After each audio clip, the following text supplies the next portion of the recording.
জুরাইজের মা আয়েশা বলতেছে, ও জুরাইজ, আমি তোমার মা আসলাম, আমার সাথে একটু কথা বলো। জুরাইজ তখনও নামাজের মধ্যে আছে, নামাজ চালায়া যায়। এবার অপেক্ষা করতে করতে তার মা এবার রাগান্বিত হইয়া গেছে। রাগান্বিত হইয়া এইবার তার মা আল্লাহরে ডাক দেয়া কয়, আল্লাহুম্মা লা ইয়ামুতু জুরাইজ, ও আল্লাহ, জুরাইজকে তুমি ততক্ষণ পর্যন্ত মৃত্যু দিবা না যতক্ষণ পর্যন্ত হাত্তা ইয়ানজুরু ফি ওয়াজহিল মুমিসাত, যতক্ষণ না পর্যন্ত সে একজন পতিতার মুখোমুখি হয় এবং সে পতিতার ফিতনার মধ্যে না পড়ে, ততক্ষণ পর্যন্ত আপনি জুরাইজের মৃত্যু দিয়েন না। মা এটা দোয়া করলো না বদদোয়া করলো? কথা বলেন। বদদোয়া করছে। একজন পতিতা, সে একজন আল্লাহর ওলি, অন্যদিকে মা রাগ হইয়া দোয়া করে দিছে একজন পতিতার সাথে যেন কি হয়, তার সাক্ষাৎ হয়। এই পতিতার সাথে সাক্ষাৎ না হয়ে এই পতিতার সাথে ফিতনায় না জড়ায় তার যেন মৃত্যু না হয়। আল্লাহ পাক কবুল করে নিছে। আল্লাহু আকবার বলে। এজন্য আমি মাদেরকে বলতে চাই, বাবাদেরকে বলতে চাই, সন্তানদেরকে কখনো বদদোয়া দিয়েন না। অনেক সময় সন্তানরা কষ্ট দেয়, আছে না নাই? আবার কখনো কখনো অযথাই সন্তানকে মা বাবারা বদদোয়া দেয়, আছে না নাই? একেবারে অযথা মা বাবা ওই সন্তানকে বদদোয়া দেয়। একটু মতের অমিল হলেও মা বাবা কি করে, সন্তানকে বদদোয়া দেয়। তো বদদোয়া দিলে কোন বদদোয়াটা আল্লাহ সাথে সাথে কবুল করে নেয় এটা তো আল্লাহ পাক জানে। তখন তো আপনার সন্তানই বিপদে পড়বে, আর আপনার সন্তান যখন বিপদে পড়বে তখন তো সেই আপনারই আবার কষ্ট হবে। কথা বলেন ঠিক কিনা?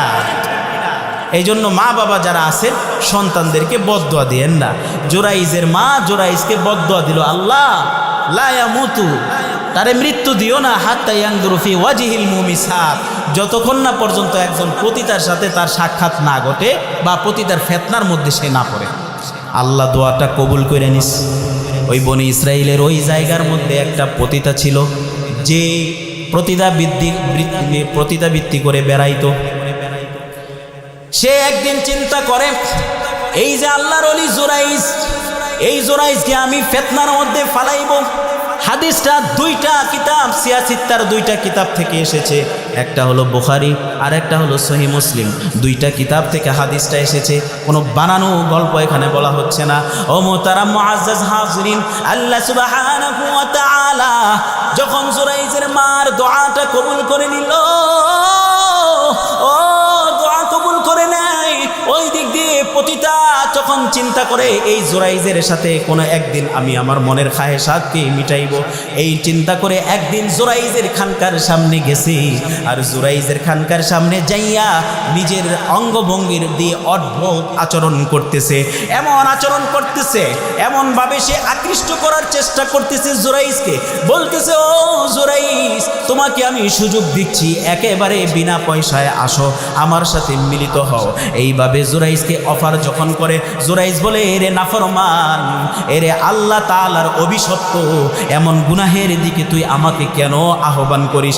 যেই গুনাহ আমি বড় ভয় পাই, যেই গুনাহটাকে আমি বড় ভয় পাই, এই গুনাহের জন্য মানুষের জীবনের ঈমান আমল সব কিছু বরবাদ হয়ে যায়। এই গুনাহ আমি এত বড় একটা আল্লাহর ওলি, আমি আল্লাহ পাকের গোলামি করি, জিকিরি করি, নামাজ পড়ি, তাসবিহ জপি, আর তুই কিনা আমাকে খারাপ কাজের আহ্বান করিস? যা এইখান থেকে চলে যা। অপমান করে পতিতাকে সে বের করে দিল। এরপরে ওই পতিতা একজন রাখালের সাথে অপকর্ম করে। ওই দিন রাতের বেলায় অপকর্ম করার কারণে তার পেটের মধ্যে বাচ্চা চলে আসছে। এই বাচ্চা যখন 1 মাস 2 মাস 3 মাস করে বড় হইতে থাকে, বড় হইতে হইতে যখন বাচ্চার প্রসবের সময় হয়ে গেছে, বাচ্চার প্রসব হয়ে গেল, এই বাচ্চাটাকে কোলে নিয়া এবার মানুষকে সাথে লইয়া কয়, দেখো তোমরা কেমন মানুষের ইতাআত করো, কেমন আল্লাহর ওলিকে তোমরা মানো। যে আল্লাহর ওলি আমার সাথে জেনা করছে, আর জেনা করার কারণে আমার পেটের মধ্যে বাচ্চা আছে, আর এই বাচ্চাটাই হলো সেই ফল। বলেন নাউজুবিল্লাহ। এটা কি তার প্রতি অপবাদ দিল কিনা বলেন তো? সরাসরি একটা অপবাদ দিল। মানুষ এবার রাগ হয়ে গেছে, রাগান্বিত হয়ে গেছে। এমন রাগান্বিত মানুষ, হ্যাঁ, উপর দিয়ে এক বেশ, ভিতর দিয়ে আরেক বেশ, বুঝেন নাই? এমনি তো হুজুররা সাদা কাপড়, হুজুর গো দোষ একটা যদি পায়, কোনটা সত্য আর কোনটা মিথ্যা এগুলি দেখার সময় নেই, আগে হুজুরের 14 গোষ্ঠী উদ্ধার কর। আছে না নাই? আমাদের সমাজে এগুলি ঘটতেছে তো। এত বড় একজন আল্লাহর ওলি, এই অলির নামে মিথ্যা অপবাদ দিল, মানুষ যায় কি করছে, তার খানকা ভেঙে ফেলছে এবং তাকে অপমান অপদস্থ করতেছে। জোরাইজ বলে আমাকে একটু সময় দাও। ও 2 রাকাত নামাজ পড়লো, 2 রাকাত নামাজ পড়ি জোরাইজ ওই যে বাচ্চা, ওই বাচ্চার মাথার মধ্যে হাত দেয়া বলতেছে, এই গোলাম, ওরে আল্লাহর গোলাম বলে দাও তো, বলে দাও তোমার পিতাকে, তোমার পিতাকে।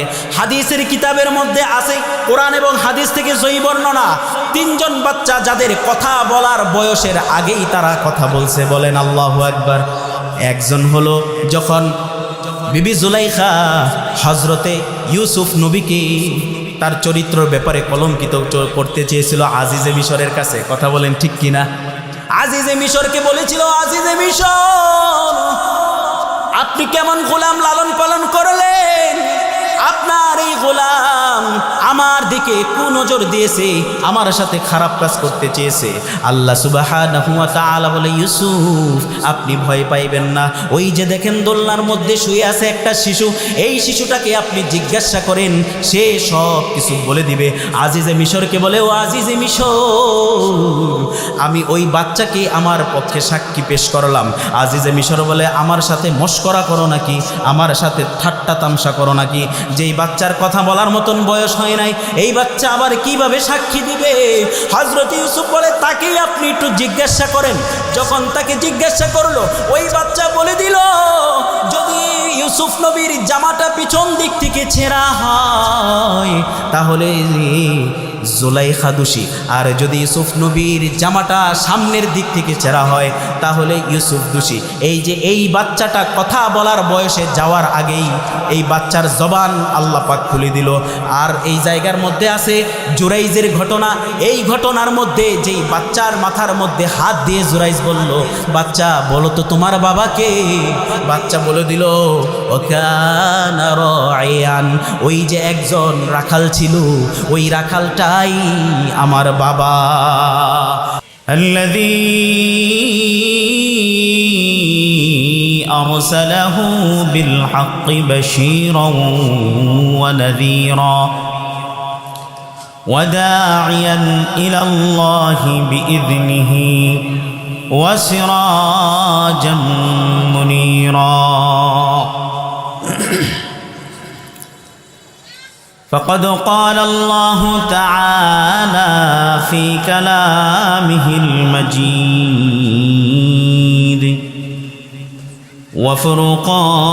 وفرقانه الحميد، أعوذ بالله من الشيطان الرجيم، بسم الله الرحمن الرحيم،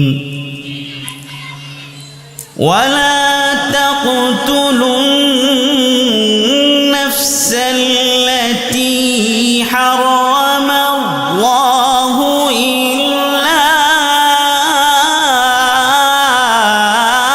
بالحق، ومن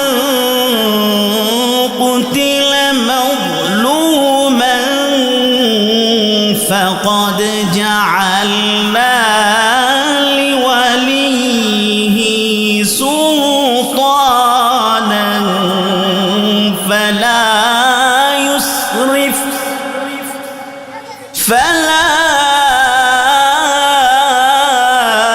يسرف في القتل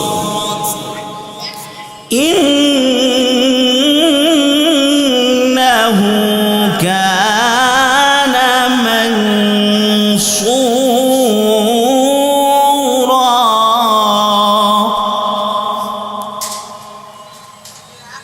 وقال تعالى في كلامه المجيد وفرقانه الحميد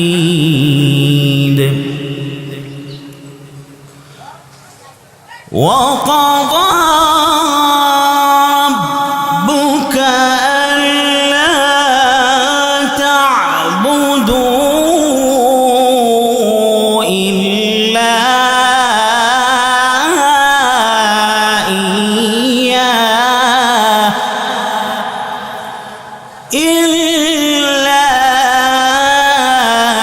إياه وبالوالدين إحسانا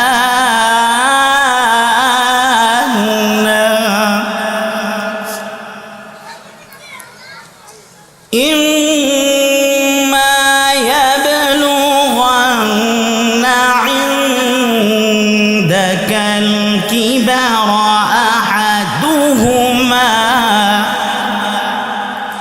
أو كلاهما فلا تقل لهما أف ولا تنهرهما وقل لهما قولا كريما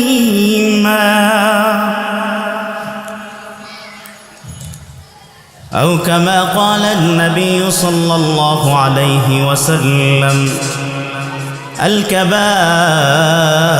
أو سئل عن الكبائر فقال رسول الله الشرك بالله وقتل الناس التي حرم الله إلا بالحق وعقوق الوالدين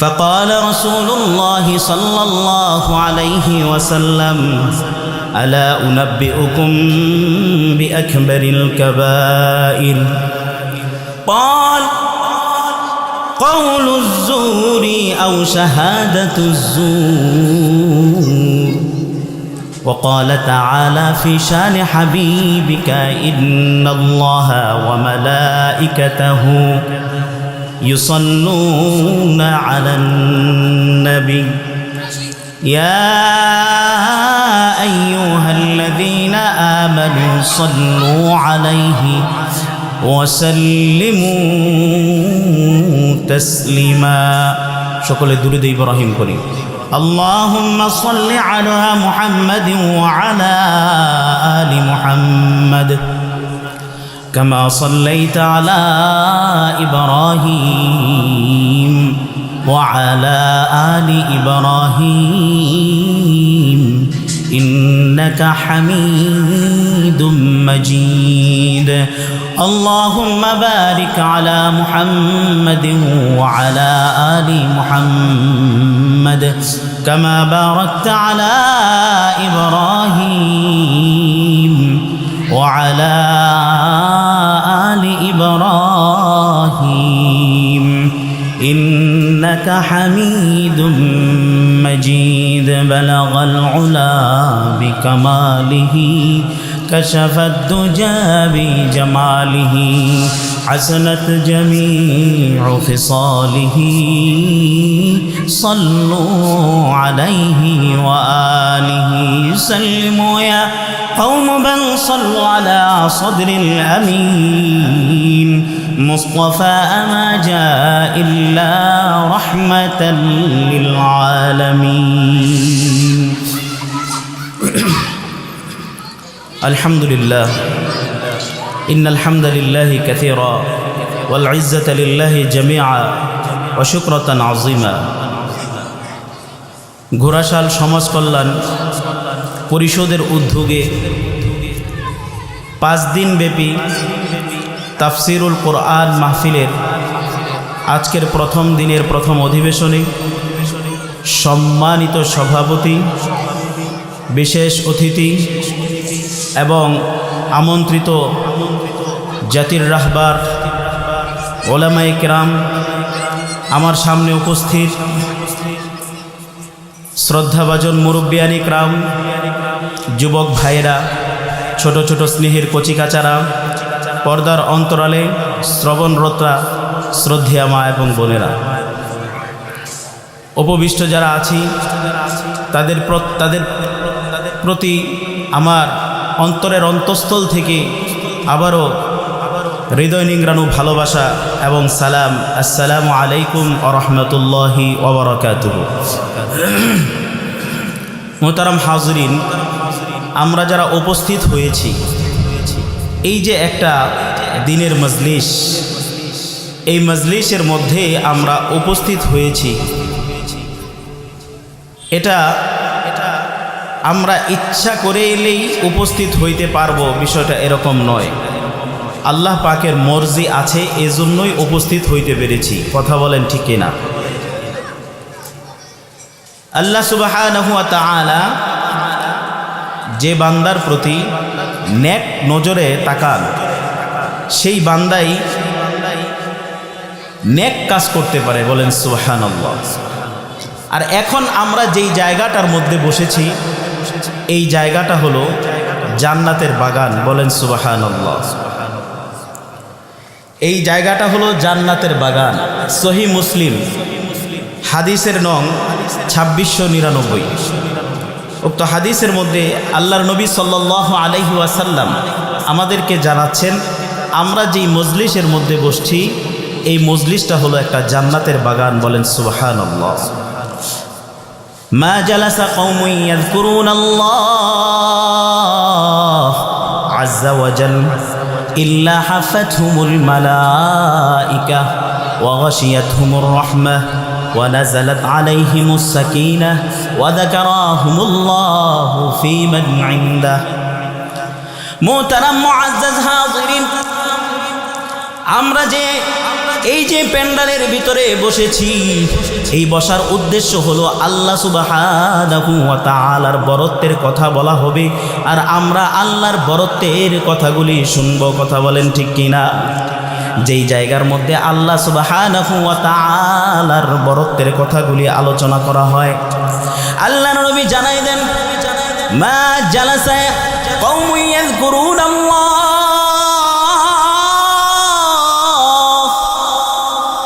আল্লাহ সুবহানাহু ওয়া তাআলাকে যে মজলিস থেকে স্মরণ করা হয়, ওই মজলিসটা আসমান থেকে ফেরেশতা নাজিল হয়ে ওই মজলিসগুলি খুঁজতে থাকে। বলেন সুবহানাল্লাহ।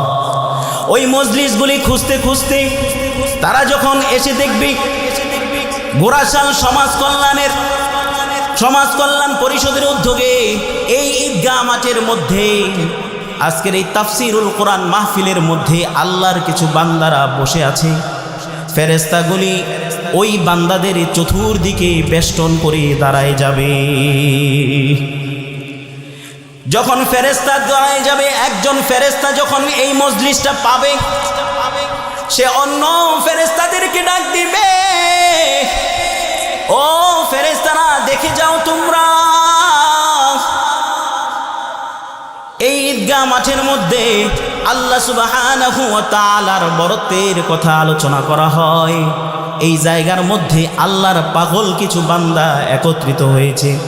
এই ঘোষণা দেওয়ার পর অন্য অন্য ফেরেশতাগুলি তারাও এসে ইল্লা হাফাতহুমুল মালাইকা, তারাও এসে চতুর্দিকে বেষ্টন করে দাঁড়াইয়া যায়।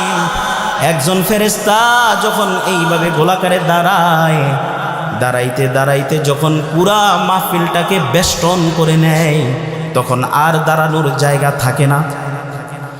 আরো ফেরেশতাগুলি আসতেই থাকে, কারণ ওয়া গাশিয়াতহুমুর রাহমাহ, এই জায়গাটার মধ্যে আল্লাহ সুবহানাহু ওয়া তাআলার রহমত পড়তে থাকে। কথা বলেন ঠিক কিনা?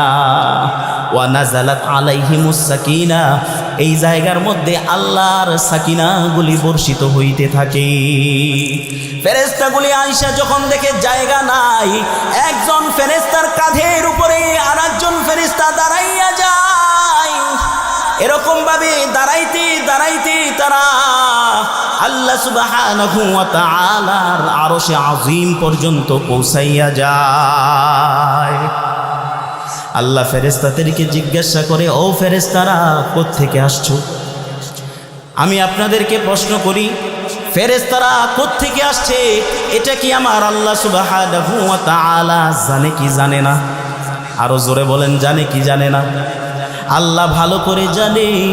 তারপরে ফেরেশতাদেরকে জিজ্ঞাসা করে কারণ কি? আল্লাহ ফেরেশতাদেরকে বলে, ও ফেরেশতারা কোত্থেকে আসছো? ওই ফেরেশতাগুলি আল্লাহ সুবহানাহু ওয়া তাআলাকে জবাব দেয়, ও আল্লাহ,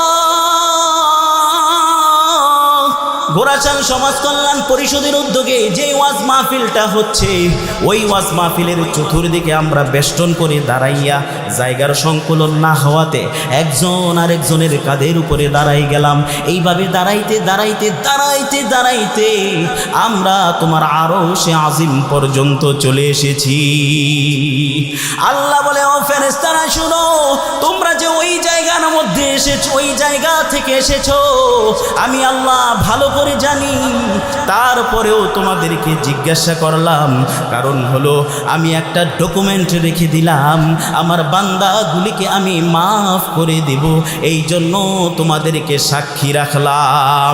ও ফেরেশতারা সাক্ষী থাকো, আমি আমার যেই বান্দাগুলি এই ওয়াজ মাহফিলের প্যান্ডেলের ভিতরে বসে আমার বরত্বের কথাগুলি শুনবে, আমি আল্লাহ প্রত্যেকটা বান্দাকেই মাফ করে দিলাম। তাহলে ওয়াজ মাহফিলের মধ্যে বসলে লাভ না ক্ষতি বলেন তো? অনেকে এখনো রাস্তাঘাটের মধ্যে সময় কাটাচ্ছে, চায়ের আড্ডাখানায় সময় কাটাচ্ছে, এদিক সেদিক ঘোরাফেরা করছে।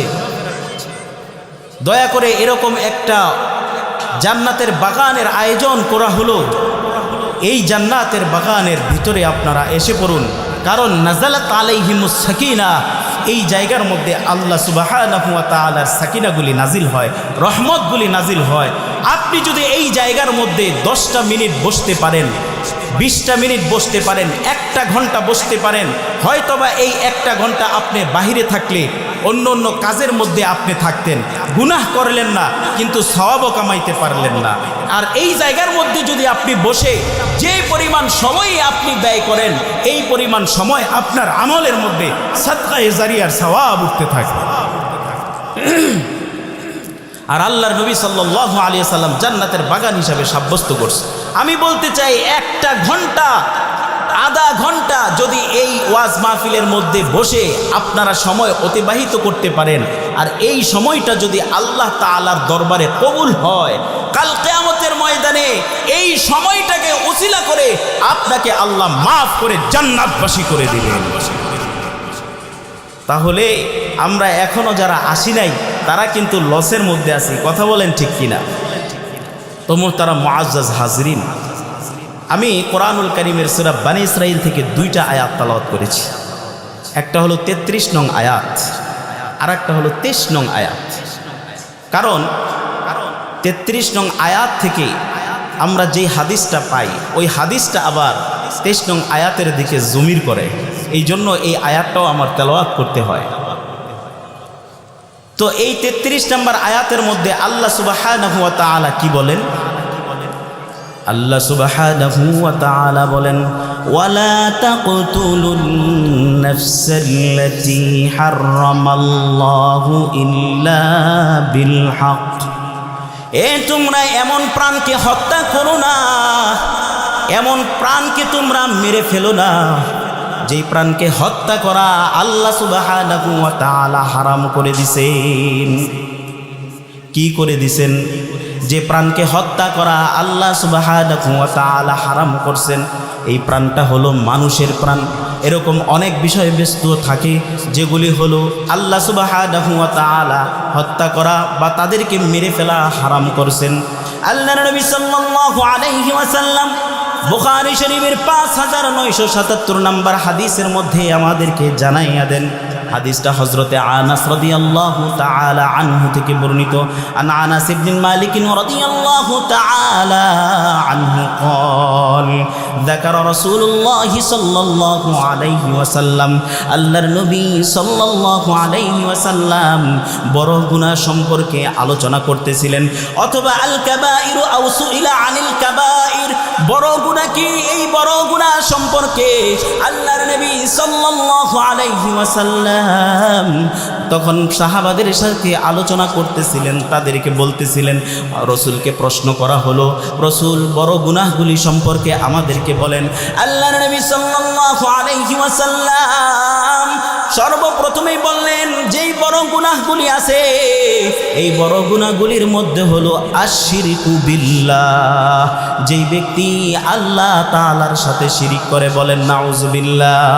2 নাম্বার হলো ওয়াকতিলান নাস, 2 নাম্বার হলো অন্যায়ভাবে কোনো মানুষকে হত্যা করা বা এমন প্রাণকে হত্যা করা আল্লাতী হারামাল্লাহু ইল্লা বিল হক, যেই প্রাণটাকে হত্যা করা আল্লাহ সুবহানাহু ওয়া তাআলা হারাম করে দিয়েছেন। আর 3 নাম্বার যে বড় গুনাহ ওয়া উকুকুল ওয়ালিদাইন, 3 নাম্বার বড় গুনাহ হলো মা বাবার নাফরমানি করা, অবাধ্য হওয়া। এরপরে আল্লাহর নবী বললেন, আলা উনাব্বিউকুম বিআকবারিল কাবাইর, আমি কি তোমাকে আরো কিছু বড় গুনাহের কথা বলবো নাকি? সাহাবারা বললেন, ইয়া রাসূলুল্লাহ, অবশ্যই আপনি আমাদেরকে আরো কিছু বড় গুনাহের কথা বলে দেন। আল্লাহর নবী বললেন, কাউলুজ জুর, মিথ্যা কথা বলা, আও শাহাদাতুজ জুর, এবং মিথ্যা সাক্ষী দেওয়া, বলেন নাউযুবিল্লাহ। আয়াতের পরিক্রমায় আমরা যেটা পাচ্ছি, যে হাদিসটা আমরা পেলাম বুখারীর, সর্বপ্রথমে আল্লাহর নবী বললেন যেই বড় গুনাহগুলি আছে এই বড় গুনাহটা হলো আশরিকু বিল্লাহ। আমাদের সমাজের মধ্যে মানুষ অহরহ শিরিক করে, কথা বলেন ঠিক না বেঠিক? মানুষ বুঝেও শিরিক করে, না বুঝেও শিরিক করে, মানুষ জেনেও শিরিক করে, না জেনেও শিরিক করে, বলেন নাউযুবিল্লাহ। কিভাবে মানুষ শিরিক করে? আল্লাহ রাব্বুল আলামিন বলে, ও বান্দা, ও বান্দা, আমার সাথে শিরিক করো না, আমি শিরককে বড় ঘৃণা করি, আমি শিরককে বড় অপছন্দ করি। আল্লাহর নবী আল্লাহ সুবহানাহু ওয়া তাআলা সূরা লুকমানের মধ্যে বলেন, লা তা'বুদু ইল্লাল্লাহ, আমার ইবাদত করা ছাড়া অন্য কারো ইবাদত করা যাবে না। আবার আল্লাহ রাব্বুল আলামিন সূরা লুকমানের আরেক জায়গার মধ্যে বললেন, ইন্নাশ শিরকা লা যুলমুন আযীম।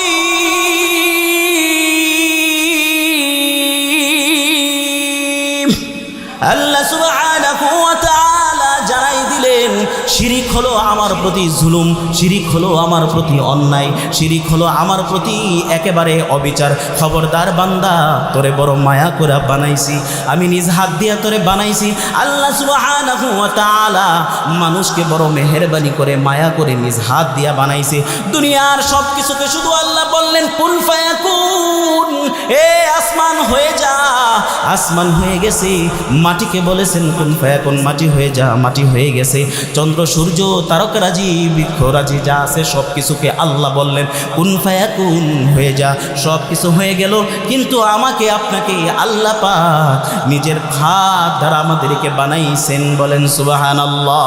আল্লাহ বলেন, বান্দা তোরে মায়া করে বানাইলাম, খবরদার আমার সাথে শিরিক করিস না, কারণ আমি আল্লাহ শিরিককে বড় ঘৃণা করি, আর শিরিককে আমি মাফ করব না। হাদিসের মধ্যে আল্লাহ জানাই দিলেন শিরিকটা হলো বড় গুনাহের একটা। 2 নাম্বারটা আমার আয়াতের সাথে সামঞ্জস্যপূর্ণ। আল্লাহর নবী বললেন, ওয়াকতিলান নাস, অন্যায়ভাবে কোনো প্রাণকে হত্যা করো না। কিন্তু আমাদের সমাজের মধ্যে দেখা যায় ব্যক্তিগত বিরোধের কারণে, আক্রোশের কারণে, অথবা দলগত আক্রোশের কারণে, বিরোধের কারণে, অথবা রাজনৈতিক কোনো কারণে অন্যায়ভাবে একজন সহজ সরল সিধা মানুষকেও অন্যায়ভাবে গুলি করে মেরে ফেলে, কথা বলেন ঠিক কিনা? আমরা বিগত দিনে দেখেছি শহীদ ওসমান হাদি নামক একজন তরুণ যুবক, যেই যুবকটা বাংলাদেশকে ভালোবাসে, যেই যুবকটা বাংলাদেশের জন্য নিজেকে উজাড় করে দিয়েছিল, ওই যুবকটাকে দলগত আক্রোশের কারণে গুলি করে মেরে ফেলা হয়েছে, কথা বলেন ঠিক কিনা? আল্লাহ বললেন, খবরদার অন্যায়ভাবে তোমরা কোনো মানুষকে হত্যা করো না। আর এক জায়গার মধ্যে আল্লাহ আল্লাহর নবী বলেন 7টা গুনাহ এরকম আছে যেই 7টা গুনাহ আল্লাহ সুবহানাহু ওয়া তাআলা মাফ করেন না। এই 7টা গুনার একটা হলো কুতিলান নাস, অন্যায়ভাবে যদি কেউ কোনো মানুষকে হত্যা করে তার কপালে আল্লাহর নবী জানাইয়া দেন চিরস্থায়ী জাহান্নাম লিখে দেয়। বলেন নাউজুবিল্লাহ। তাহলে যেই ব্যক্তিটা মারলো রাজনৈতিক আক্রোশের কারণে অবশ্যই সে নবীর হাদিস অনুসারে জাহান্নামী। আর আল্লাহ বললেন মানুষকে আমি প্রাণ দিয়েছি, মানুষকে আমি বানাইছি, সুতরাং ওই মানুষকেও তোমরা কেউ মারতে পারবা না, তার প্রতি অন্যায় করতে পারবা না। কিন্তু আমাদের মতবিরোধের কারণে ব্যক্তি স্বার্থ সিদ্ধি হাসিল করার জন্য আমরা অন্যায়ভাবে আরেকজন মানুষকে মেরে ফেলতেছি। কথা বলেন ঠিক কিনা? এই যে অন্যায়ভাবে আজকে অবিচার দেশের মধ্যে, সারা দেশব্যাপী আজকে বিস্ফোরণ, এই অন্যায় হত্যার বিচার সারা দেশব্যাপী চাচ্ছে। কথা বলেন ঠিক কিনা? আমরাও তাদের সাথে সংহতি জানায়া এই অন্যায় হত্যার বিচার চাই। রাজি আছেন তো ইনশাআল্লাহ? আমরা হাদি হত্যার বিচার চাই। চান তো সকলে? জাস্টিস ফর হাদি। আমরা হাদির জন্য বিচার চাই। এই বাংলার জমিনে এই খুনিদের বিচার করতেই হবে, করতেই হবে। ঠিক কিনা বলে? কোনো ছাড় দেওয়া হবে না ইনশাআল্লাহ। এরপরে আল্লাহর নবী বললেন ওয়া উকুকুল ওয়ালিদাইন, মা বাবাদের নাফরমানি যারা করে, মা বাবার নাফরমানি করে, এরকম সন্তান দুনিয়ার জমিনে আছে না নাই? মা দুঃখিনী, ও মা, মা দুঃখিনী সন্তানটাকে 10 মাস 10 দিন লালন পালন করে। কথা বলেন ঠিক কিনা? এরে মা বাবাকে খেদমত করা এটাও আল্লাহ সুবহানাহু ওয়া তাআলার কাছে সবচেয়ে বড় প্রিয় একটা আমল। আল্লাহর কাছে পছন্দনীয় যত আমল আছে, এই আমলগুলির মধ্যে সবচেয়ে পছন্দনীয় একটা আমল হলো মা বাবার খেদমত করা। আল্লাহর নবী সাল্লাল্লাহু আলাইহি ওয়াসাল্লামের কাছে হযরত আবু হুরায়রা রাদিয়াল্লাহু তাআলা আনহু থেকে হাদিসটা বর্ণিত, আন্না রাজুলা সাল্লাল্লাহু আলাইহি ওয়াসাল্লাম, একজন লোক আল্লাহর নবীর কাছে আইসা বলতেছে আইয়ুল আমালি আহাব্বু ইলাল্লাহ, হে আল্লাহর নবী আমাদেরকে আপনি জানায়া দেন আল্লাহর কাছে সবচেয়ে প্রিয় আমল কোনটি? আল্লাহ সুবহানাহু ওয়া তাআলা জানাইয়া দেন আসসালাতু ওয়াক্তিহা, সময় মতো নামাজ আদায় করা। আবার ওই লোকটা প্রশ্ন করলেন সুম্মা আইয়ুন, অতঃপর আল্লাহর কাছে প্রিয় আমল কোনটি? আল্লাহর নবী জানাইয়া দেন বিররুল ওয়ালিদাইন, পিতা মাতার খিদমত করা। এরপরে সুম্মা আইয়ুন, আবার জিজ্ঞাসা করলেন পরে তারপর আল্লাহর কাছে সবচেয়ে প্রিয় আমল কোনটি? আল্লাহর নবী জানাইয়া দেন আল জিহাদু ফি সাবিলিল্লাহ। তার মানে এই হাদিসের মধ্যেও আছে সময় মতো নামাজের কথা। যেহেতু একটা নির্দিষ্ট বিষয়ের উপরে আলোচনা করব, দেখেন একটা আলোচনা থেকে শুধু আরেকটার সূত্র বের হইতেই আছে, থাকবে এরকম। আল্লাহর নবী সাল্লাল্লাহু আলাইহি ওয়াসাল্লাম বললেন বিররুল ওয়ালিদাইন, পিতামাতার খেদমত উত্তম আমল। যেই আমলগুলি আল্লাহ সুবহানাহু ওয়া তাআলা পছন্দ করেন, এই পছন্দনীয় আমলের মধ্যে হলো উত্তম আমল হলো আল্লাহ সুবহানাহু ওয়া তাআলা পছন্দ করেন মা বাবার খেদমত করবে সন্তান। হযরতে আব্দুল্লাহ রাদিয়াল্লাহু তাআলা আনহু থেকে বর্ণিত, তিনি বলেন আন্না রাজুলা আতান নবী সাল্লাল্লাহু আলাইহি ওয়াসাল্লাম, আমি দেখলাম একজন লোক আল্লাহর নবী সাল্লাল্লাহু আলাইহি ওয়াসাল্লামের কাছে আইসা বলে নবী মা হাক্কুল ওয়ালিদাইনি আলা ওয়ালিদিহিমা, কি ধরনের অধিকার সন্তানের উপর পিতামাতা পায়? আল্লাহর নবী বললেন কি ধরনের অধিকার? মানে হুমা জান্নাতুকা ওয়া নারুক, আরে তোমার মা বাবা তো তোমার জন্য জান্নাত, অথবা তোমার মা বাবা তোমার জন্য জাহান্নাম। বলেন নাউজুবিল্লাহ। হযরত আলী রাদিয়াল্লাহু তাআলা আনহু থেকে আরেকটা হাদিস পাওয়া যায়। ওই হাদিসে আলী ইবনে আবি তালিব রাদিয়াল্লাহু তাআলা আনহু قال, তিনি বলতেছেন قال রাসূলুল্লাহ সাল্লাল্লাহু আলাইহি ওয়াসাল্লাম, আল্লাহর নবী সাল্লাল্লাহু আলাইহি ওয়াসাল্লাম বলেন আল জান্নাতু তাহতা আকদামিল উম্মাহাত, প্রত্যেকটা সন্তানের জান্নাত হলো তার মা বাবার, তার মায়ের পায়ের নিচে। বলেন সুবহানাল্লাহ। এই কথাটা মায়ের পায়ের নিচে বলার কারণ হলো মা এমন 3টা কষ্ট করে যে 3টা কষ্ট বাবা করে না। তাহলে মা যেই 3টা কষ্ট করে ওই 3টা কষ্ট কি? এরে মা যেই 3টা কষ্ট করে এর মধ্যে 1 নাম্বার হলো মা তার সন্তানকে 10 মাসের মতো পেটে গর্ভে ধারণ করে। কথা বলেন ঠিক কিনা? এ মা সন্তানের জন্য প্রসব বেদনা সয়ে, মা সন্তানের জন্য প্রসব বেদনার সময় ধৈর্য ধারণ করে, এই বেদনাটাকে সে সয়ে নেয়। 3 নাম্বার হলো ওই সন্তানটাকে 2 বছরের মতো এই মা দুগ্ধ পান করায়। মায়ের এই 3টা কষ্ট বাবা কিন্তু ভোগ করে না। কথা বলেন ঠিক কিনা? এই জন্য মায়ের পায়ের নিচে আল্লাহর নবী জানাই দিলেন তাহতা আকদামিল উম্মাহাত, তোমাদের মায়ের পায়ের নিচে হলো জান্নাত। কিন্তু বাবাকেও তোমাদের মানতে হবে, কারণ বাবাও তোমার জন্য এমন রহমত। হে আল্লাহর নবী আর এক হাদিসের মধ্যে জানায় মা মিন মুসলিমি লাহু ওয়ালিদাইনি মুসলিমান, তোমাদের মধ্যে এমন লোক যার মা এবং বাবা 2 জন আছে, তারা বৃদ্ধ হয়ে গেছে, বুড়া বুড়ি হয়ে গেছে। এমন মা বাবা আছে যেই মা বাবাগুলি সংসারের কাজকর্ম করতে পারে না, সংসার ঠিক মতো দেখাশোনা করতে পারে না, বরঞ্চ ওই মা বাবাকে যদি সন্তান দেখে ইউহসিবু ইলাইহা মুহতাসিবান, শুধুমাত্র ওই মা এবং বাবাকে সন্তান যদি প্রতিদিন সকালবেলা সওয়াবের নিয়ত করে মা বাবার কাছে যায়, মা বাবার কাছে যাইয়া বলে ও মা কেমন আছো তুমি, ও বাবা কেমন আছো তুমি, আমাকে একটু বলো তোমার কি শরীরটা ভালো আছে, তোমার কি আজকে কোনো কিছুর প্রয়োজন আছে?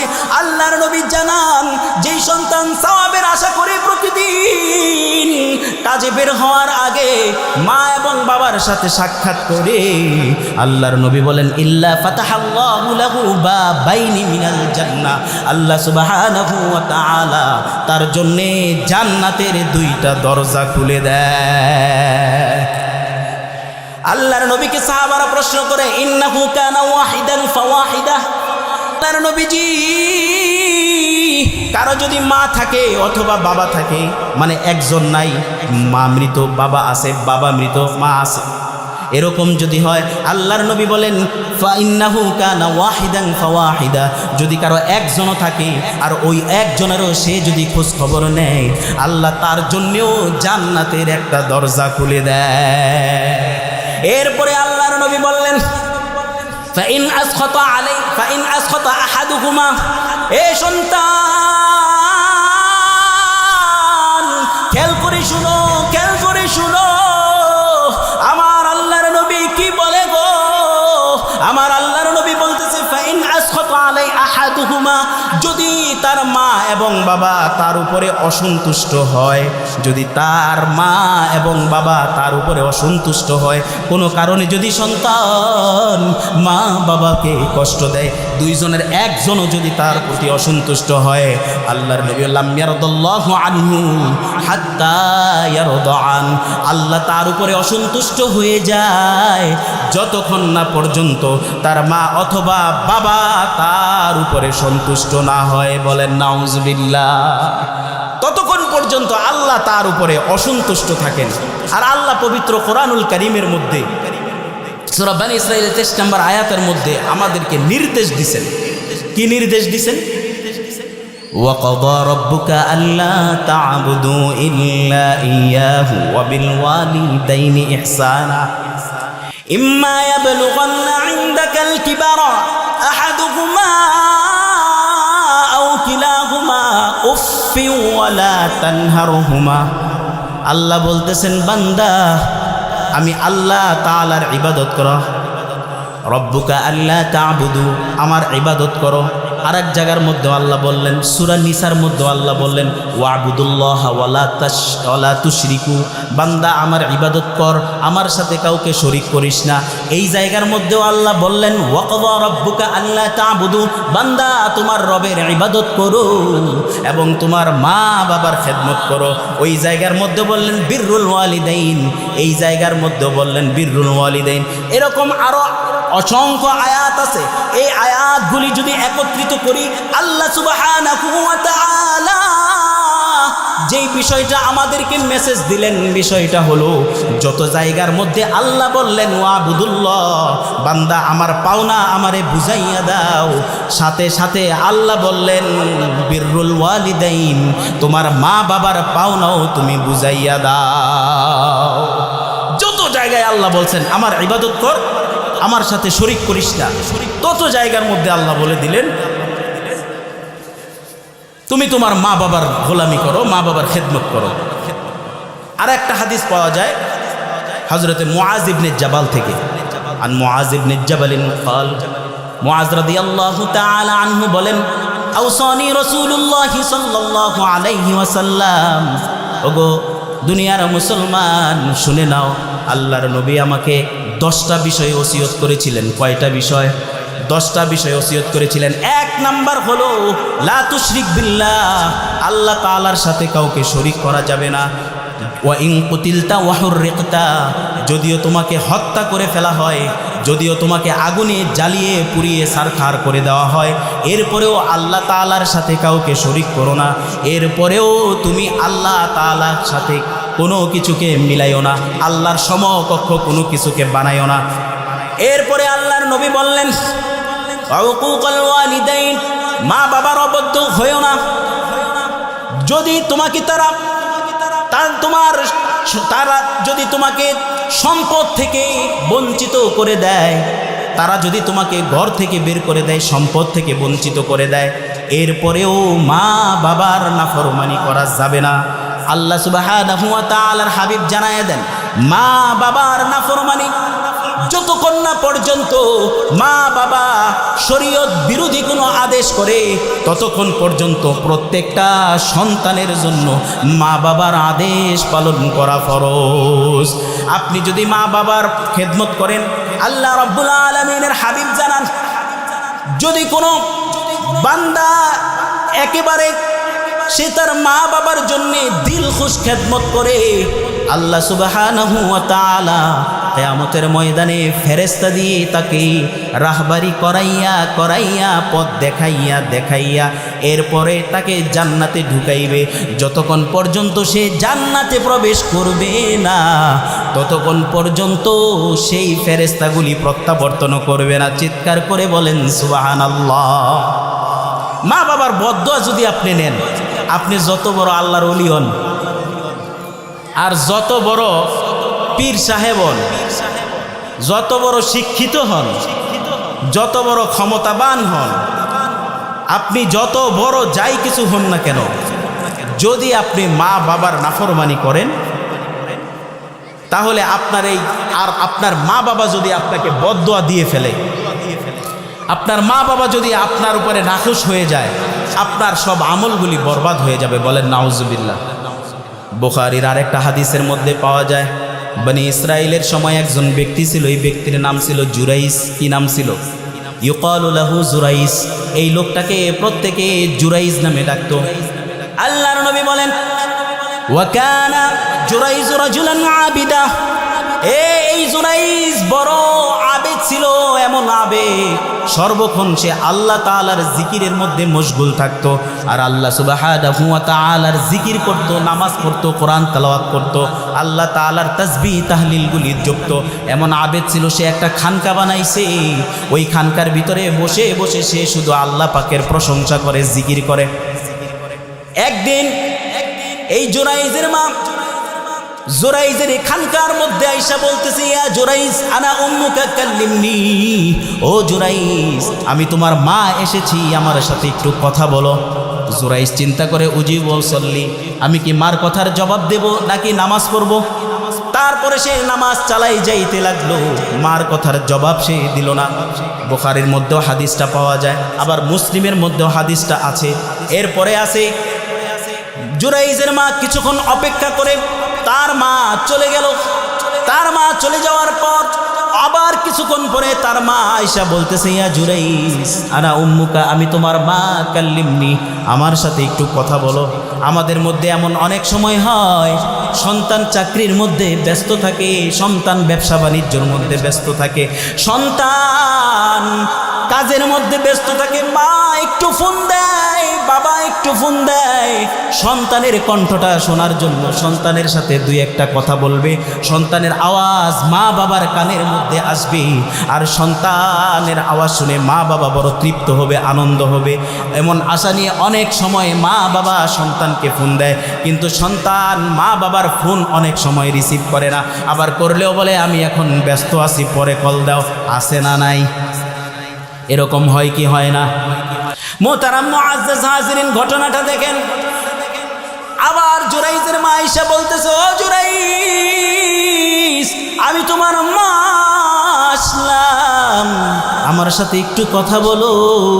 জুরাইজ তখনও নামাজের মধ্যে আছে, নামাজ চালায়া যায়। এবার অপেক্ষা করতে করতে তার মা এবার রাগান্বিত হইয়া গেছে। রাগান্বিত হইয়া এইবার তার মা আল্লাহরে ডাক দেয়া কয়, আল্লাহুম্মা লা ইয়ামুতু জুরাইজ, ও আল্লাহ,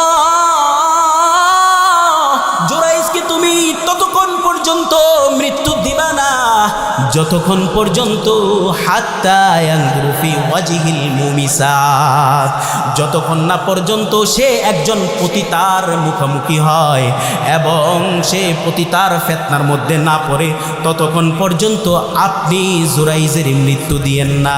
মা এটা দোয়া করলো না বদদোয়া করলো? কথা বলেন। বদদোয়া করছে। একজন পতিতা, সে একজন আল্লাহর ওলি, অন্যদিকে মা রাগ হইয়া দোয়া করে দিছে একজন পতিতার সাথে যেন কি হয়, তার সাক্ষাৎ হয়। এই পতিতার সাথে সাক্ষাৎ না হয়ে এই পতিতার সাথে ফিতনায় না জড়ায় তার যেন মৃত্যু না হয়। আল্লাহ পাক কবুল করে নিছে। আল্লাহু আকবার বলে। এজন্য আমি মাদেরকে বলতে চাই, বাবাদেরকে বলতে চাই, সন্তানদেরকে কখনো বদদোয়া দিয়েন না। অনেক সময় সন্তানরা কষ্ট দেয়, আছে না নাই? আবার কখনো কখনো অযথাই সন্তানকে মা বাবারা বদদোয়া দেয়, আছে না নাই? একেবারে অযথা মা বাবা ওই সন্তানকে বদদোয়া দেয়। একটু মতের অমিল হলেও মা বাবা কি করে, সন্তানকে বদদোয়া দেয়। তো বদদোয়া দিলে কোন বদদোয়াটা আল্লাহ সাথে সাথে কবুল করে নেয় এটা তো আল্লাহ পাক জানে। তখন তো আপনার সন্তানই বিপদে পড়বে, আর আপনার সন্তান যখন বিপদে পড়বে তখন তো সেই আপনারই আবার কষ্ট হবে। কথা বলেন ঠিক কিনা? এই জন্য মা বাবা যারা আছেন সন্তানদেরকে বদদোয়া দিয়েন না। জুরাইজের মা জুরাইজকে বদদোয়া দিল, আল্লাহ লা ইয়ামুতু, তারে মৃত্যু দিও না, হাত্তা ইয়ানজুরু ফি ওয়াজহিল মুমিসাত, যতক্ষণ না পর্যন্ত একজন পতিতার সাথে তার সাক্ষাৎ না ঘটে বা পতিতার ফিতনার মধ্যে সে না পড়ে। আল্লাহ দোয়াটা কবুল করে নিস। ওই বনি ইসরাইলের ওই জায়গার মধ্যে একটা পতিতা ছিল, যে প্রতিদাবৃত্তি করে বেড়াইতো। সে একদিন চিন্তা করে, এই যে আল্লাহর ওলি জুরাইজ, এই জুরাইজকে আমি ফিতনার মধ্যে ফালাইব। হাদিসটা দুইটা কিতাব, সিয়াসিত্তার দুইটা কিতাব থেকে এসেছে, একটা হলো বুখারী আর একটা হলো সহিহ মুসলিম। দুইটা কিতাব থেকে হাদিসটা এসেছে, কোনো বানানো গল্প এখানে বলা হচ্ছে না।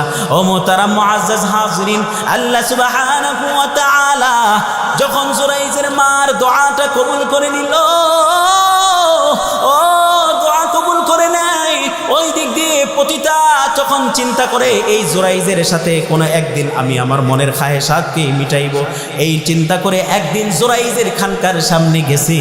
আর জুরাইজের খানকার সামনে যাইয়া নিজের অঙ্গভঙ্গির দিয়ে অদ্ভুত আচরণ করতেছে, এমন আচরণ করতেছে, এমনভাবে সে আকৃষ্ট করার চেষ্টা করতেছে জুরাইজকে।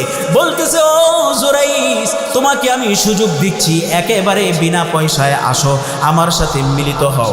এইভাবে জুরাইজকে অফার যখন করে, জুরাইজ বলে, এরে নাফরমান, এরে আল্লাহ তাআলার অভিশপ্ত, এমন গুনাহের দিকে তুই আমাকে কেন আহ্বান করিস? যেই গুনাহ আমি বড় ভয় পাই, যেই গুনাহটাকে আমি বড় ভয় পাই, এই গুনাহের জন্য মানুষের জীবনের ঈমান আমল সব কিছু বরবাদ হয়ে যায়। এই গুনাহ আমি এত বড় একটা আল্লাহর ওলি, আমি আল্লাহ পাকের গোলামি করি, জিকিরি করি, নামাজ পড়ি, তাসবিহ জপি, আর তুই কিনা আমাকে খারাপ কাজের আহ্বান করিস? যা এইখান থেকে চলে যা। অপমান করে পতিতাকে সে বের করে দিল। এরপরে ওই পতিতা একজন রাখালের সাথে অপকর্ম করে। ওই দিন রাতের বেলায় অপকর্ম করার কারণে তার পেটের মধ্যে বাচ্চা চলে আসছে।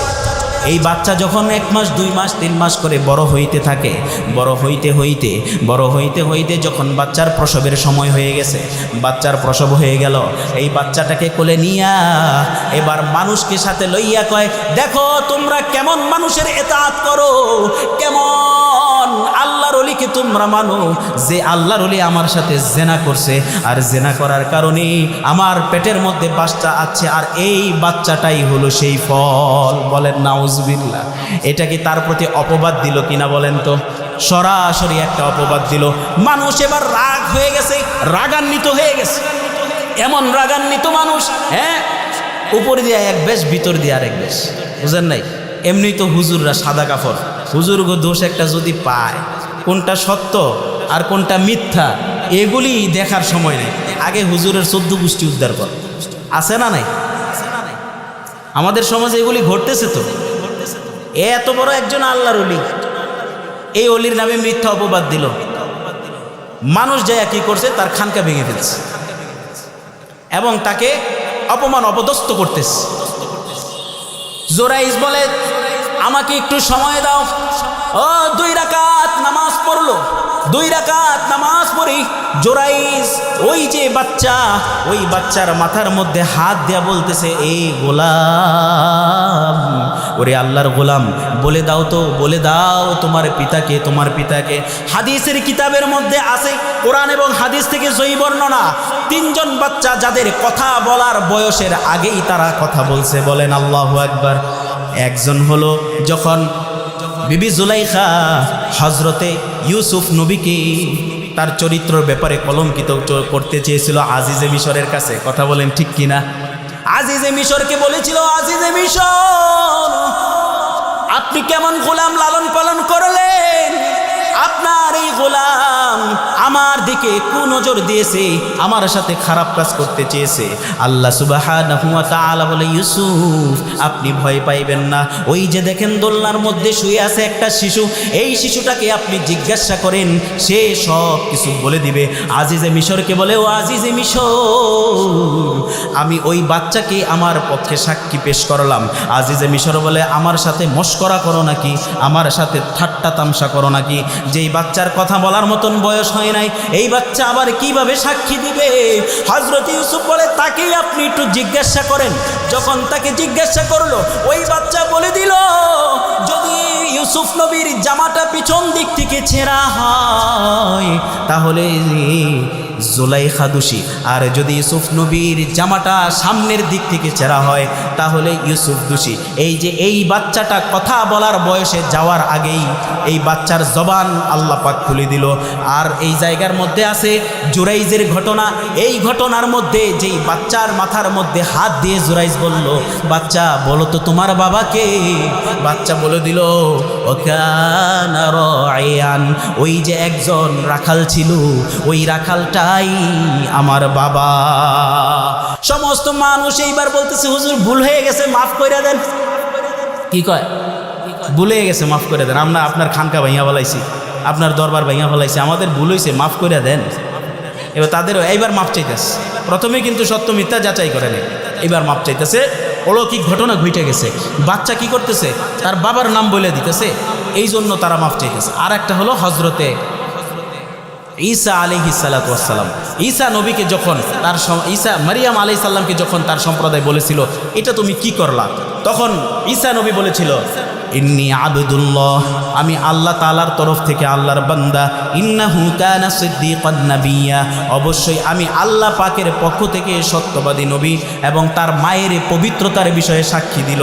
তার মানে ইউসুফ নবীর সময় একটা বাচ্চা কথা বলা বয়সের আগেই কথা বলল, আবার হযরত ঈসা নবীও কথা বলার বয়সের আগেই কথা বলল, আবার জুরাইজের এই বাচ্চাটাও সে কথা বলার বয়সের আগেই কথা বলল। মোহতারাম মুআজ্জাজ হাজিরিন, এই ঘটনাগুলি থেকে কোরআন এবং সহিহ হাদিসের রেফারেন্স অনুপাতে এই 3 জন আরেকটা পাওয়া যায়, সেটা হলো তাফসিরের কিতাবের মধ্যে আছে, সেটা হলো হজরতে মুসা আলাইহিস সালাম, উনিও কথা বলার বয়সের আগেই কথা বলছে, এরকম একটা বর্ণনাও পাওয়া যায়। যাই হোক, এই 3 জনের বিষয়টা সুস্পষ্টভাবে আসছে। তো জুরাইজ যখন বাচ্চার মাথায় হাত দিয়ে বলছে, বাচ্চা নাম বলে দিচ্ছে। সব মানুষ বলতেছে, হুজুর আপনার ঘরটা আমরা এবার স্বর্ণ আর রূপা দিয়া বানাই দিই। কি দিয়া বানাই দিতে চায়? আপনার ঘরটা আমরা স্বর্ণ এবং রূপা দিয়া তৈরি করে দিই, আপনি এটার ভিতরে বৈশা আবার আগের মতো জিগির আজগার করবেন। জুরাইজ বলে দরকার নাই, কারণ জুরাইজের ওই ঘটনাটা মনে পড়ে গেছিল। তার মা তাকে বলেছিল আল্লাহর কাছে আরজি পেশ করে, আল্লাহ ও আল্লাহ, আপনি জুরাইজের মৃত্যু ততক্ষণ পর্যন্ত দিবেন না যতক্ষণ পর্যন্ত সে একজন পতিতার ফিতনার মধ্যে না পড়বে। পড়ছে কিনা আজকে এই ঘটনা সে তার স্মরণ হয়ে গেল। এই ঘটনাগুলি থেকে বোঝা যায় যে নফল নামাজের আগেও যদি মা বাবার কোনো হুকুম আসে, অবশ্যই মা বাবার গোলামিটাই আগে করতে হবে।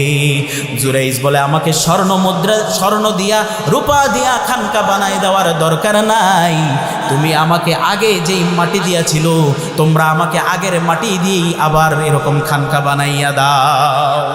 মোহতারাম মুআজ্জাজ হাজিরিন, আপনি যদি বিপদে পড়েন, আপনি ওই বিপদে পড়লেও আল্লাহ সুবহানাহু ওয়া তাআলা এই মা বাবার খিদমত যদি আপনার থাকে, ওই বিপদ থেকেও আপনাকে আল্লাহ সুবহানাহু ওয়া তাআলা হেফাজত করবেন। চিৎকার করে বলেন সুবহানাল্লাহ। আল্লাহর নবী সাল্লাল্লাহু আলাইহি ওয়াসাল্লাম বলেন, খরাজাত সালাসাতু নাফারি ইয়ামশুন। ও বনি ইসরাইলের তিনজন ব্যক্তি ছিল, এই বনি ইসরাইলের তিনজন ব্যক্তি সফর করার উদ্দেশ্যে তারা হাঁটতেছিল। ফাআসাবাহুল মাতর, এমন সময় তীব্র ঝড় বৃষ্টি শুরু হয়ে গেল। এমনভাবে ঝড় বৃষ্টি শুরু হলো, প্রত্যেকটা ফোঁটা তাদের শরীরের মধ্যে আঘাত করতেছিল। এরকম হয় না অনেক সময়, দেখবেন তীব্র বৃষ্টির মধ্যে যদি আমরা বের হই, বৃষ্টির ফোঁটাগুলি আমাদের চেহারায় বা শরীরের মধ্যে আঘাত করে, হয় না এরকম? তো ওই বৃষ্টিটা আরো তীব্র আকারে হইতেছে। আল্লাহর নবী বলেন ফাআসাবাহুল মাতর, এই মাতারটা এমন তীব্র আকারে ছিল, এই বৃষ্টি থেকে তারা বাঁচার জন্য দৌড়াইয়া পাহাড়ের পাদদেশে গেল। পাহাড়ের পাদদেশে যাইয়া খুঁজতেছে কোন জায়গার মধ্যে তারা আশ্রয় নিতে পারে। এই কোন জায়গার মধ্যে তারা আশ্রয় নিবে, এরকম যারা খুঁজতেছে কোন জায়গার মধ্যে তারা বসতে পারে, বৃষ্টির হাত থেকে তারা বাঁচতে পারে, তারা খুঁজতে ফাদাখালু আলা গারিম মিনাল জাবাল, তারা একটা পাহাড়ের যে গুহা ছিল, ওই পাহাড়ের গুহার মধ্যে তারা প্রবেশ করলো। তারা পাহাড়ের গুহার মধ্যে প্রবেশ করে নিজেদেরকে এইবার তারা বড় নিরাপদ বোধ করতে লাগলো, নিজেদের প্রতি তারা আত্মতৃপ্তির ঢেকুর তুলতে লাগলো। কিন্তু আল্লাহ সুবহানাহু ওয়া তাআলার যে নীলা খেলা, এটা বুঝা বড় দায়। কথা বলেন ঠিক কিনা? ফানহাদারাত আলা ফামি গারিম ফি সখরাতিন মিনাল জাবাল, পাহাড়ের পাদদেশ থেকে বড় একটা শিলাখণ্ড, পাথরের বড় একটা পাথর গড়াইয়া তারা যেই গুহার ভিতরে বসেছিল, ওই গুহার মুখটাকে এমনভাবে বন্ধ করে দিল, এমনভাবে তারা মুখটাকে বন্ধ করে দিল, যেই এমনভাবে তাদের মুখটা বন্ধ হয়ে গেল। বন্ধ হওয়ার কারণে তারা একজন আরেকজনের চেহারা আর দেখে না, শুধু কণ্ঠের আওয়াজ তারা শুনতে পায়। আলো বাতাস বন্ধ হয়ে গেছে, এমন বিপদের মধ্যে তারা পড়ে গেছে। একজন আরেকজনকে বলে, কিরে কি হলো? তারা সামনের দিকে ধাক্কা দিয়ে দেখে এমন একটা পাহাড়, ওই পাহাড়ের পাদদেশে তারা বসেছিল। ওই পাহাড়ের পাদদেশে যে বসেছিল গুহা, ওই গুহার মুখটা পাথর দিয়া একেবারে মুখটা বন্ধ হয়ে গেছে। ওই পাথরটা তারা তিনজন ধাক্কায়, আল্লাহ কয় 3 জনে কেন, 300 জনে ধাক্কা দিল কাজ হবে? 300 জনে ধাক্কা দিল কাজ হবে না। এমনভাবে ওই মুখটা বন্ধ হয়েছে, আর পাথরটা এমন ভারী। তারা কিছুক্ষণ চেষ্টা করার পর এবার তারা বসে বসে একজন আরেকজনকে বলতেছে, ইন্নাহু লা ইউনজিকুম মিন হাদিহিস সখরা ফাসাদ্দাত আলাইহিম, তাদের উপরে যেই পাথরটা পড়েছে, এই পাথরটা থেকে বাঁচানোর মতো, তারা বাঁচার মতন তাদের আর কোনো সুযোগ নাই। এবার তারা বসে বসে তারা মৃত্যুর সময় প্রহর গুনতেছে, হয়তোবা আমরা মৃত্যুবরণ করব, আমাদের মৃত্যু চলে আসবে, এখন অনিশ্চিত মৃত্যু আমাদের অনিবার্য হয়ে গেল। চিন্তা করতে করতে আল্লাহ পাক, যেহেতু তারা চিন্তা করেছে, আল্লাহ পাক তারা ফিকির করেছে, আল্লাহ পাক তাদের অন্তরের মধ্যে চিন্তার খোরাক ঢেলে দিলেন। চিৎকার করে বলেন সুবহানাল্লাহ। আপনিও যখন চিন্তার ফিকির করবেন আল্লাহ সুবহানাহু ওয়া তাআলা ভালো কাজ নিয়ে যদি চিন্তা করেন ভালো কাজের খোরাক আপনাকে দিবে। আপনি যদি খারাপ জিনিসের চিন্তা করেন খারাপ বিষয়ের চিন্তাই আপনার মাথায় আসবে। ফাকালা বা'দুহুম লিবা'দ, এবার তারা একজন আরেকজনকে বলতেছে, উনদুরু আমালান আমিলতুমুহা সালিহাতান লিল্লাহ, দেখো তো তোমাদের মধ্যে এমন কোন আমল আছে যে আমলটা আল্লাহ সুবহানাহু ওয়া তাআলার দরবারে পেশ করার মতো, যে আমলটাকে আজকে আমরা উসিলা বানাইয়া আল্লাহ তাআলার কাছে ক্ষমা চাইতে পারি। আল্লাহু আকবার। ফাকাল আহাদুহুম, অতঃপর তাদের মধ্য থেকে একজন বলল, আল্লাহুম্মা ইন কুনতা তা'লাম, ওগো আল্লাহ তুমি ভালো করে জানো, তুমি ভালো করে জানো, ইন্নী কানালি আবাওয়ানি শাইখানি কাবীরান, আমার এমন অতিশয় বৃদ্ধ দুর্বল মা বাবা ছিল, দুর্বল মা বাবা ছিল যারা ঠিক মতো চলাফেরা করতে পারতো না। ওমরাআতি, আমার স্ত্রী ছিল, ওয়ালিসবিয়াতুন সিগার, আমার ছোট ছোট বাচ্চা ছিল, আমার ছোট ছোট বাচ্চা ছিল। ফাআরআ আলাইহিম, আমি তাদের প্রত্যেকের দেখাশোনা করতাম, তাদের প্রত্যেকের ভরণ পোষণের দায়িত্ব ছিল আমার উপরে, আমি তাদেরকে ভরণ পোষণ দিতাম। ফাকুনতু আখরুজু আরআ, আল্লাহ তুমি ভালো করে জানো আমি মেষ চড়াইতাম, বকরির পাল চড়াইতাম, আমি প্রতিদিন বকরি নিয়ে সকালবেলা বের হয়ে যাইতাম, আবার সন্ধ্যাবেলা ফেরত আসতাম, সন্ধ্যাবেলা ফেরত এসে আমি বকরির পাল থেকে দুগ্ধ দহন করতাম, বকরির পাল থেকে দুগ্ধ দহন করাইয়া ফাআবদা, আমি প্রথমেই আমার মা বাবাকে ওই বকরির পালের দুধটা আমি পান করাইতাম, তারপরে আমার যে সন্তানাদি ছিল, আমার যেই বাচ্চারা ছিল, আমার যেই স্ত্রী ছিল, আমি তাদেরকে পান করাইতাম। এটাই ছিল আমার রুটিন। আল্লাহর কাছে এই কথাটা সে বলতেছে আর বলতেছে, ও আল্লাহ তুমি ভালো করে জানো আমি একদিন বকরির পাল চড়াইতে চড়াইতে একেবারে বনের গভীরে চলে গিয়েছিলাম, আমার আস্তে আস্তে রাত হয়ে গেছে, রাত বলতে সন্ধ্যা পার হয়ে গেছে। আমার সন্ধ্যা পার হয়ে যাওয়ার পর আমি আমার বকরির পাল থেকে দুধ পান করাইলাম, দুধ আমি দহন করলাম, দুধ দহন করার পর আমি দুধ নিয়ে আমার মা এবং বাবার কাছে গেলাম। আমি যখন তাদের কাছে গেলাম, যাইয়া দেখি আমার মা এবং আমার বাবা দুইজন ঘুমাই গেছে। প্রতিদিন আমি আমার মা বাবাকে আগে খাওয়াইতাম, তারপর আমার ফ্যামিলিকে খাওয়াইতাম। আজকে তারা ঘুমাই গেছে, আমার মন চাইতেছে না তাদেরকে ঘুম থেকে আমি জাগ্রত করি, কারণ ঘুম থেকে জাগ্রত করলে তাদের ডিস্টার্ব হইতে পারে। বুখারীর বর্ণনার হাদিস। মোহতারাম মুআজ্জাজ হাজরিন, সে ওই দুধের পেয়ালা নিয়ে মা বাবার মাথার কাছে দাঁড়াইয়া আছে, আবার তার মন চাইতেছে না তার মা বাবাকে না খাওয়াইয়া তার সন্তানাদি ফ্যামিলিকে খাওয়াইবে, এটাও মন চাইতেছে না, তার মনে সাই দিতেছে না। সে কি করলো, মা বাবার মাথার পাশে দাঁড়াই গেছে। এইভাবে যখন এক প্রহর দুই প্রহর করে যাচ্ছে, রাত্রি যখন গভীরের দিকে যায়, সে তার বাচ্চাগুলির দিকে তাকাইয়া দেখে বাচ্চাগুলি ক্ষুধার যন্ত্রণায় কাঁদতেছে। বিবি আয়েশা বলে, ও স্বামী, ও স্বামী,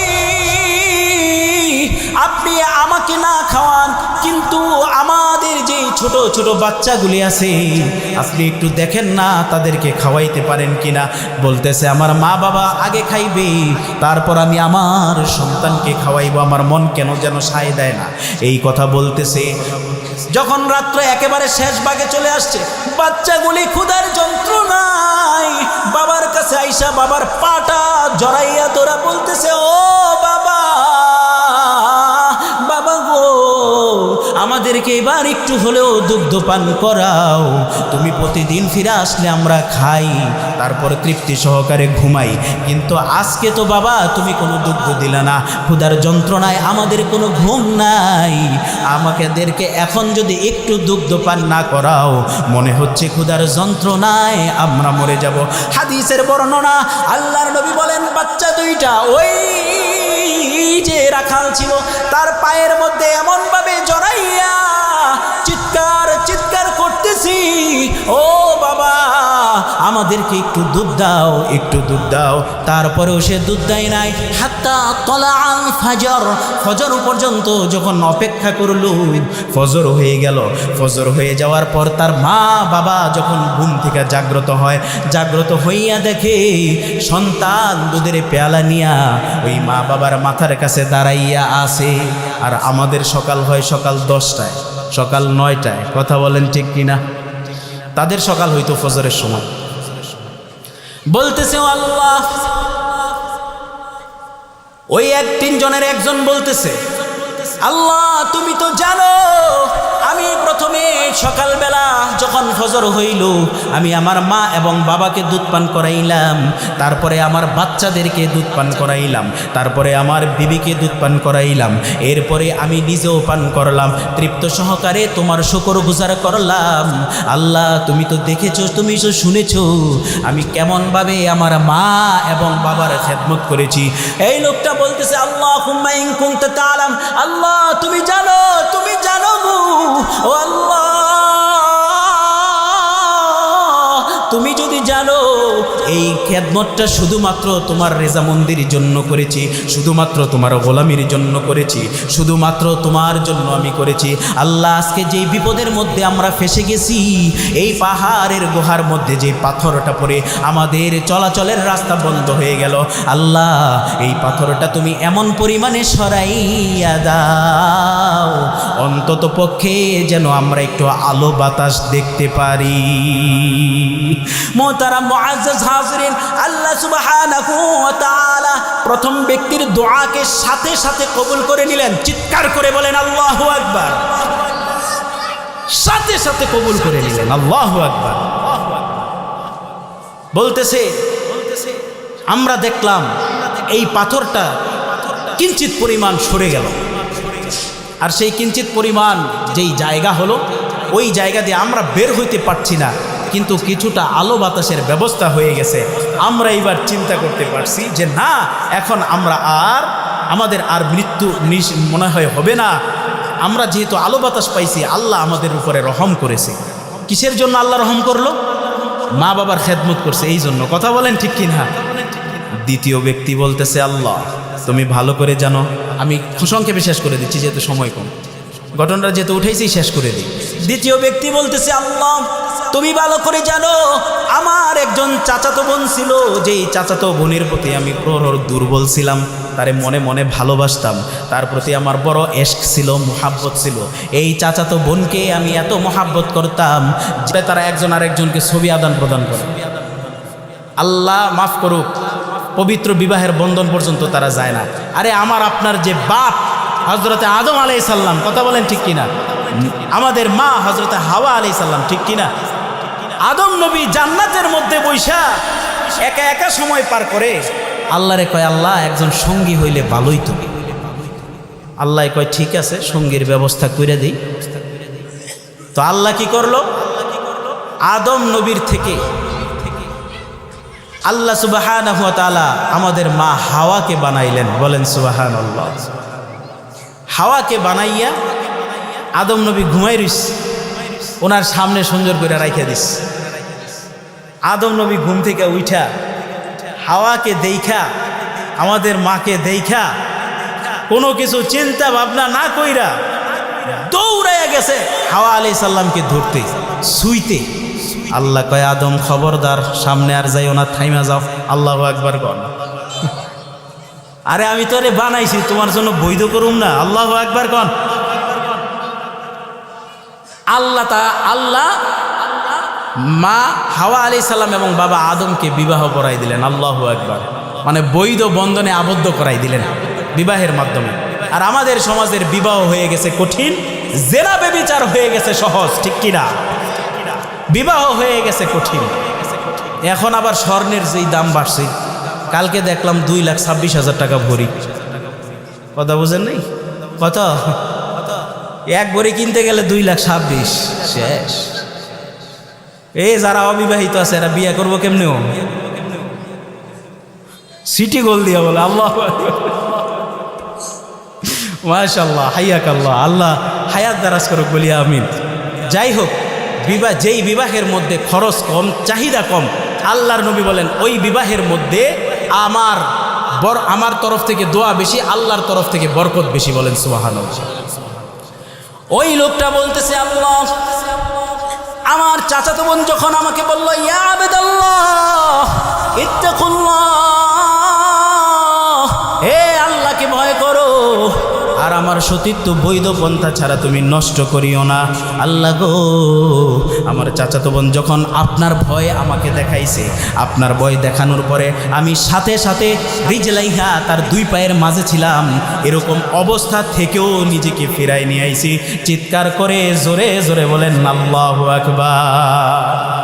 কেউ এরকম অবস্থা থেকে ফিরে আসাটা কঠিন না কি? না সহজ? বড় কঠিন, বড় কঠিন। শয়তানের ধোঁকা, কারণ শয়তান এই সমস্ত জিনা বেবিচার দিয়ে আমাদেরকে ধোঁকা দেয়, ঠিক কিনা? আল্লাহ বলেন, ইন্নাশ শাইতানা লাকুম আদুউন ফাত্তাখিযুহু আদুওয়ান ইন্নামা ইয়াদউ হিজবাহু লিয়াকুনু মিন আসহাবিস সাঈর।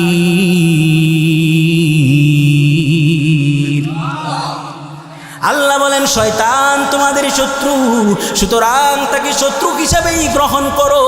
কেননা সে তার দলবলকে জাহান্নামের দিকে আহ্বান করে, যেন তারা জাহান্নামী হয়। শয়তান মানুষকে সরাসরি জাহান্নামের দিকে আহ্বান করে না, সে মানুষকে সুদ ঘুষ খেল তামাশা জিনা বেবিচার মা বাবার নাফরমানি ইত্যাদির মাধ্যমে মানুষকে নাফরমানির দিকে আহ্বান করে। আর যেই সমস্ত মানুষগুলি শয়তানের এই সমস্ত আহ্বানে সাড়া দিয়ে এই সব পাপ কাজের মধ্যে লিপ্ত হয়, এরাই হলো শয়তানের দলভুক্ত, এরাই হলো জাহান্নামী। বলেন নাউজুবিল্লাহ। মোহতারাম মুআজ্জাজ হাজিরিন, ওই রকম কঠিন অবস্থা থেকেও সে ফিরে আসলো। ফিরে এসে আল্লাহকে ডাক দিয়ে বলে, আল্লাহুম্মা ইন কুনতা তা'লাম, ওগো আল্লাহ, তুমি ভালো করে জানো আমি এরকম পরিস্থিতি থেকেও নিজেকে বাঁচাইছি শুধুমাত্র তোমাকে ভয় করে। আল্লাহ, এরকম ভয় যেহেতু তোমাকে করেছি, আজকে যেই পাথর আমাদের গুহার মুখটা আটকাইয়া দিছে, এই পাথরটা তুমি সরাইয়া দাও, যেন আমাদের যাওয়ার রাস্তাটা আর একটু প্রশস্ত হয়। এরকমভাবে যখন সে আরজি করে আল্লাহ সুবহানাহু ওয়া তাআলা তার দোয়াকে সাথে সাথে কবুল করে নিলেন। সাথে সাথে পাহাড়ের ওই গুহা থেকে পাথরটাকে সাথে সাথে সরাইয়া দিলে। এরপরেও তারা বের হইতে পারবে না, জায়গা একটু বেড়েছে। এবার 3 নাম্বার ব্যক্তি বলে, আল্লাহুম্মা ইন কুনতা তা'লাম, আল্লাহ তুমি ভালো করে জানো আমি একজন দিনমজুর নিয়েছিলাম। ওই দিনমজুর আমার কাজ করার পর কোনো একটা বিষয় নিয়ে আমার সাথে সে তর্ক করলো। তর্ক করার পর সে আমার থেকে তার মজুরি না নিয়ে সে চলে গেছে। সে যখন চলে যায়, তার যেই নির্দিষ্ট মজুরি ছিল, ওই মজুরিটা আমি একটা ব্যবসার মধ্যে ইনভেস্ট করি, খাটাই অল্প, কিন্তু সেটা আমি খাটাইছি। খাটানোর পরে আল্লাহ তুমি এমন নাজ নিয়ামত দিয়ে পরিপূর্ণ করে দিয়েছিলি, যেই নাজ নিয়ামতগুলি তার ওই অল্প পুঁজি থেকে বাড়তে বাড়তে একটা সময় তার এমন 1 নয় 2 নয় একাধিক বকরির পাল হয়ে গেছে, বিভিন্ন উটের পাল হয়ে গেছে। এই ব্যক্তিটার এই মজুরিগুলি দিয়ে এত সম্পদ তুমি দান করেছিলে আমাকে। কিন্তু ঘটনাক্রমে একদিন এই ব্যক্তিটা আমার কাছে আইসা বলতেছে, এরা আল্লাহর গোলাম, তোমার কাছে তো আমি একদিনের একটা মজুরি পাইতাম, তোমার সাথে তর্ক করার পর ওই মজুরিটা আমি না নিয়ে চলে গিয়েছিলাম, আজকে আমার সেই মজুরিটা তুমি ফেরত দাও। ওই লোকটা বলতেছে, ভাই উনজুরুহা, ওই যে দেখো এই যে বকরির পালগুলি, এই সবগুলি তুমি নিয়ে যাও। এই লোকটা বলে, আমার সাথে মশকরা কইরেন না, ঠাট্টা কইরেন না, এত কেন আমাকে দিবেন? ওই লোকটা বলতেছে, ওয়াল্লাহি আল্লাহ পাকের কসম, এরে আল্লাহর গোলাম, আল্লাহ পাকের কসম, তুমি শোনো, তুমি যেই মজুরিটা আমার কাছে পাইতা, ওই মজুরিটা আমি একটা ব্যবসার মধ্যে ইনভেস্ট করেছিলাম, ওই ইনভেস্ট থেকে এই পরিমাণ সম্পদ গজাইছে। সুতরাং সব সম্পদ আজকে তোমাকে দিয়ে দিলাম, সব সম্পদগুলি তুমি নিয়ে যাও। সব সম্পদ লইয়া এবার তার সামনে হাইটা যায়। কতদিন পরে আইসা তারই অল্প সম্পদ, এই অল্প সম্পদ থেকে এত পরিমাণ, এই 2-3টা বকরির পাল হয়ে গেছে, উটের পাল হয়ে গেছে, এই সবগুলো তার সামনে দিয়ে নিয়ে হাইটা যাইতেছে। কি একটু খারাপ লাগতো না? কথা বলেন না কেন? আরে আমি এগুলা ঘুরে দিলাম, তার মজুরির টাকায় ঠিক আছে, কিন্তু সে আমার সামনে দিয়ে এগুলো সবগুলো লইয়া চলে যাইতেছে, একটু খারাপ লাগার কথা না? তো এই খারাপ লাগলেও সে কি করছে, যেহেতু তার মজুরির টাকা দিয়ে এই সব কিছু হয়েছে, এই জন্য আল্লাহর প্রতি সে তাওয়াক্কুল করে সব কিছু তারে দিয়ে দিছে। তার কাছে খারাপ লাগলেও আল্লাহর জন্য সেটাকে সে সয়ে নিয়েছে। চিৎকার করে বলেন আল্লাহু আকবার। আমি শেষ করে দিচ্ছি। আল্লাহ সুবহানাহু ওয়া তাআলা এই যে এইভাবে তার এই ত্যাগটাকে কবুল করছিলেন ওই দিন। সে যখন এই বিষয়টাকে আল্লাহ পাকের কাছে উসিলা বানাইছে, আল্লাহ এই বিষয়টাকে উসিলা করে পাথরটা সরাই দাও, এই বিষয়টাকে উসিলা করে আল্লাহ তার পাথর সরাই দিলেন। আর এমন পরিমাণ পাথরটা সরে গেল, তিনজন সেই গুহার মধ্য থেকে বের হয়ে চলে যায়, বের হইতে পারলো। আল্লাহু আকবার। এখান থেকে কি বোঝা যায় যে আমার যদি কোনো নেক কাজ থাকে, এই নেক কাজকে উসিলা দিয়া আল্লাহর কাছে দোয়া করা যায়। কথা বলেন ঠিক কিনা? নেক কাজকে আপনি উসিলা দিয়ে আল্লাহর কাছে দোয়া করেন। আপনার কোন নেক কাজটা আপনি আল্লাহর জন্য করছেন? দেখা গেছে আপনি আজকেই 2 রাকাত নামাজ পড়েন, এমনভাবে নামাজ পড়বেন যে শুধুমাত্র আল্লাহর জন্যে। আপনার একজন মানুষ কাজে নিল, আপনি কি করলেন, তার কাজটা কোনো রকম করে দিলেন, কোনো রকম যাচ্ছে তাই করলেন আর কি, মানে মন চাহি করলেন। এখন এই ব্যক্তি কি আপনারে আর এই কাজের উসিলা করে যদি কোন যে ভাই একটু বাড়াই দেন, বাড়াই দিব? মিয়া কাজে ঠিক মতো করেন না, আপনার কি বাড়াই দেবেন? আর আপনি যদি কাজটা সুন্দর করে দেন, মালিক যদি আপনার কাজটা দেখে খুশি হয়, আপনি যদি বলেন যে ভাই আমার এই কাজটা তো আমি সুন্দর করে করছি, আপনি যেন খুশি হন, আমাকে একটু বাড়াই দিয়েন, বোনাস দিয়েন, তাইলে কি এই লোকটা বাড়াই দিব না, বোনাস দিব না? যদি ভালো হয় অবশ্যই দিব। আপনিও আজকে এমন একটা নামাজ পড়েন, এমন একটা আমল করেন, যে আমলটা আপনি উসিলা হিসাবে আল্লাহর কাছে পেশ করতে পারেন। বা চিন্তা করে দেখেন এমন কোনো আমল আছে কিনা যে আমলগুলি উসিলা করে আল্লাহর দরবারে আপনি পেশ করে দোয়া করেন, আল্লাহ সুবহানাহু ওয়া তাআলা আপনার এই দোয়াকে কবুল করেও নিতে পারেন। এটা থেকে আরও একটা শিক্ষা, যে মা বাবার খেদমত কইরা এই খেদমতকে উসিলা করছে, এই খেদমতের উসিলা আল্লাহ পাক তাদেরকে কি করছেন, এই বিপদ থেকে রক্ষা করছেন। আমরা সর্ব অবস্থায় সর্বহালতে চেষ্টা করব আল্লাহ সুবহানাহু ওয়া তাআলা যেই সমস্ত নিজামগুলি, যেই সমস্ত হুকুম আহকামগুলি আমাদের উপরে দিয়েছে, এগুলি যথাযথভাবে আদায় করার আল্লাহ আমাদেরকে তৌফিক দান করুক বলি আমিন। আমি অল্প সময়ে কিছু সংক্ষিপ্ত আলোচনা করার চেষ্টা করছি। আপনাদের সকলের কাছে দোয়া চাই। আমি গোরাশাল দক্ষিণ চরপাড়া মসজিদে আসি, আমি আমার পরিবারের জন্য দোয়া চাই, আপনাদের জন্য দোয়া করি। আল্লাহ আজকের এই মাহফিলকে ভরপুর কামিয়াবি দান করুক, আমাদের সকলকে কবুল করে নেক। সকলে একটা চিৎকার করে বলেন তো আল্লাহুম্মা আমিন। আমা আলাইনা ইল্লাল বালাগ ওয়া আখির দাওয়ানা আলহামদুলিল্লাহি রাব্বিল আলামিন।